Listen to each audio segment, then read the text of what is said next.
జూపల్లి కృష్ణారావు గారు మరి ఇక్కడ మొత్తం కొల్లాపూర్ నియోజకవర్గంలో బీఆర్ఎస్ పార్టీ తరఫున నిలబడ్డటువంటి ఏ నాయకుడైనా సరే మరి వారి మీద కక్ష కట్టి చిన్నదైనా పెద్దోళ్ళైనా ఒక ఫేస్బుక్లో చిన్న పోస్ట్ పెట్టినా లేకపోతే ఏదైనా నిలబడి ప్రశ్నించినా ఏది అడిగినా కూడా కేసులు పెట్టి ఇబ్బంది పెడుతున్నటువంటి పరిస్థితి ఉన్నది.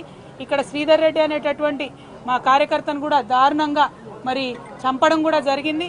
అయినప్పటికీ ముఖ్యమంత్రి సొంత జిల్లా అయిన జూపల్లి కృష్ణారావు గారు మంత్రివర్గంలో ఉన్నప్పటికీ కూడా పోలీస్ వాళ్ళు ఆ కేసు మీద పురోగతి లేకపోవడం అన్నది చాలా దారుణం. అంటే కేవలం ప్రభుత్వానికి హంతకులకు కొమ్ముగాస్తున్నారు తప్పితే ప్రజల పక్షాన మీరు నిలబడలేరన్న విషయం ఇవాళ తెలుస్తూ ఉన్నది. అందుకే మేము మళ్ళా ఒకసారి చెప్తా ఉన్నాం, జూపల్లి కృష్ణారావు గారు మీరు ముందు నియోజకవర్గానికి రండి. మీరు టూరిజం మంత్రి కాదు, టూరిస్ట్ మంత్రి లెక్క వ్యవహారం చేస్తున్నారు. అప్పుడో ఇప్పుడో వచ్చిపోవడు తప్పితే ఎప్పుడు వస్తలేరు నియోజకవర్గానికి.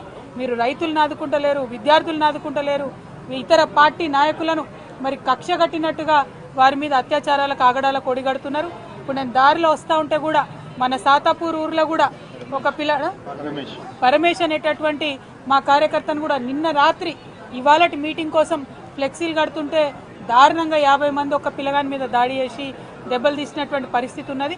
మరి ఇదేం రాజ్యం అయ్యా? ఎందుకు ఇట్లాంటి రాజ్యం? ఎందుకంత భయపడుతున్నారు మీరు? ప్రశ్నలకు భయపడితే ఎట్లా? మేము మీకు ఎదురొడ్డి ఉద్యమం చేసి నీతి నిజాయితీతో కొట్లాడి తెలంగాణ తీసుకొని రాలేదా? మీరు కూడా అదే చేయండి.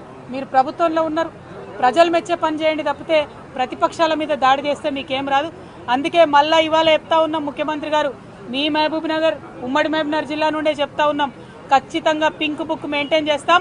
మా కార్యకర్తల మీద దాడి చేసిన వాళ్ళు నాయకులైనా అధికారులైనా ఎవరిని కూడా వదిలిపెట్టాం. అందరి చిట్టా రాసి పెట్టుకుంటాం. మాకు కూడా టైం వస్తుంది, అప్పుడు మాత్రం ఖచ్చితంగా చెప్తామని చెప్పి మరి అంతవరకు మొక్కవోని ధైర్యంతో మొత్తం 50 మంది కూడా ముందుకు సాగాలని చెప్పి బీఆర్ఎస్ పార్టీ నాయకులందరినీ కూడా కోరుతా ఉన్నాను. అత్యాచారాలకు ఆగడాలకు ఒడిగడుతున్నారు. ఇప్పుడు నేను దారిలో వస్తూ ఉంటే కూడా మన సాతాపూర్ ఊర్లో కూడా ఒక పరమేష్ అనేటటువంటి మా కార్యకర్తను కూడా నిన్న రాత్రి ఇవాళటి మీటింగ్ కోసం ఫ్లెక్సీలు కడుతుంటే దారుణంగా 50 మంది ఒక పిల్లగాని మీద దాడి చేసి దెబ్బలు తీసినటువంటి పరిస్థితి ఉన్నది. మరి ఇదేం రాజ్యం అయ్యా? ఎందుకు ఇట్లాంటి రాజ్యం? ఎందుకంత భయపడుతున్నారు మీరు? ప్రశ్నలకు భయపడితే ఎట్లా? మేము మీకు ఎదురొడ్డి ఉద్యమం చేసి నీతి నిజాయితీతో కొట్లాడి తెలంగాణ తీసుకొని రాలేదా? మీరు కూడా అదే చేయండి.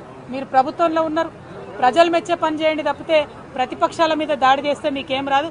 అందుకే మళ్ళా ఇవాళ చెప్తా ఉన్నాం, ముఖ్యమంత్రి గారు మీ మహబూబ్ నగర్ ఉమ్మడి మహబూబ్నగర్ జిల్లా నుండే చెప్తా ఉన్నాం, ఖచ్చితంగా పింక్ బుక్ మెయింటైన్ చేస్తాం.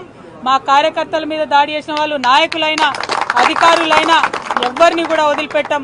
అందరి చిట్టా రాసి పెట్టుకుంటాం.